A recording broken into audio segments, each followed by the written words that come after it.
Yo guys, what's going on? LuckyRave is back again to give you guys a discussion video on Farmagia, Hiro Mashima's upcoming game as the character designer. Uncle, ready the rhinos. He's not getting away from me this time. We've got some insight on story, some of which we already know, and one pretty big world building aspects that kind of had me going like, whoa, that was something I was not expecting. But first we have to talk about the story of Farmagia. Now we don't know the overall gist of the story, but the basic setup, it is a story of rebellion.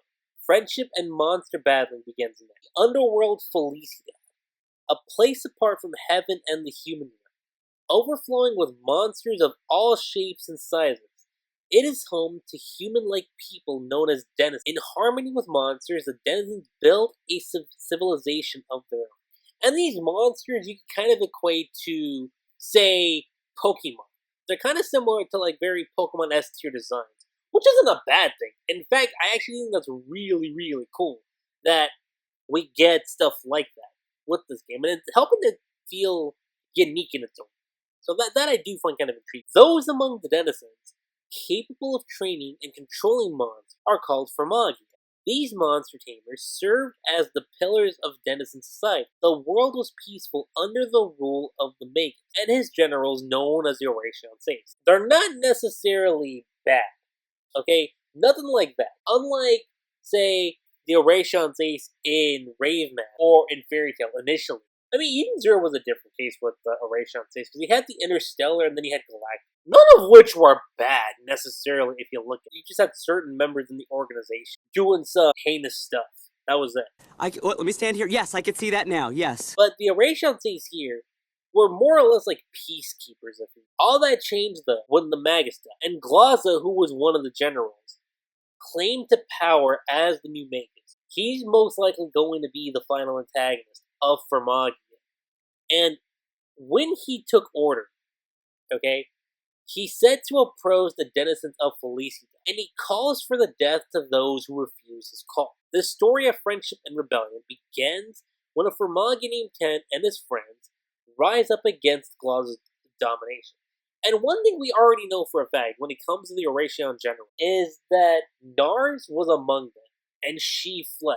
So I'm going to assume that she was like, no, we're not doing this at all, we're not rocking with it. That's what probably happened. That's just the basic setup of what the story will be. Okay then. There's something else. This? Woo! I mean, we talked about the continents before.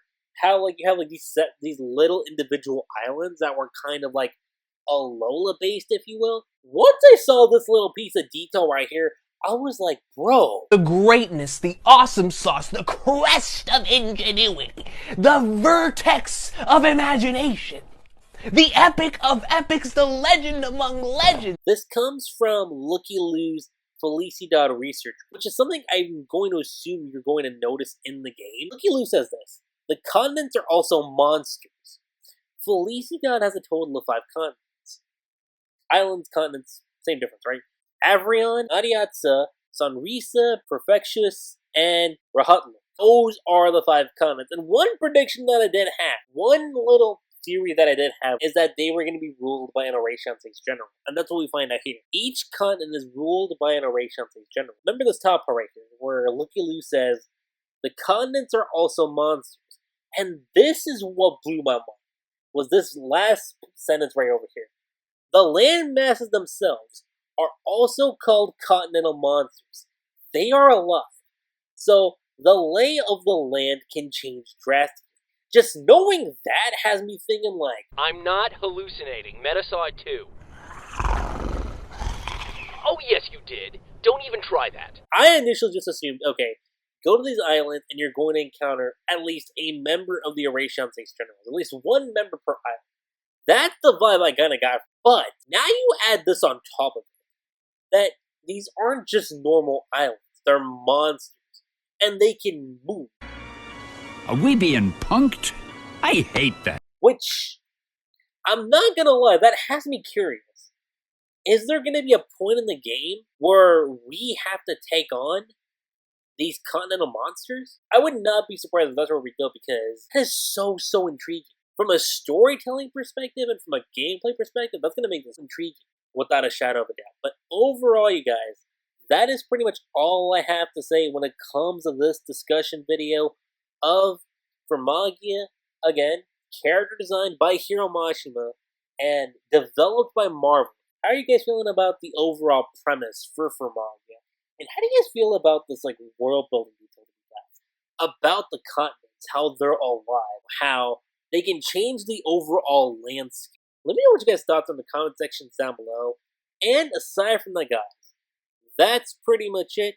I'm LuckyRave. Don't forget to subscribe to my channel for more Farmagia content, Rave Master content, Fairy Tale content, Eden Zero content, Dead Rock content, Hiro Mashima content, and I will catch you guys on the flip side.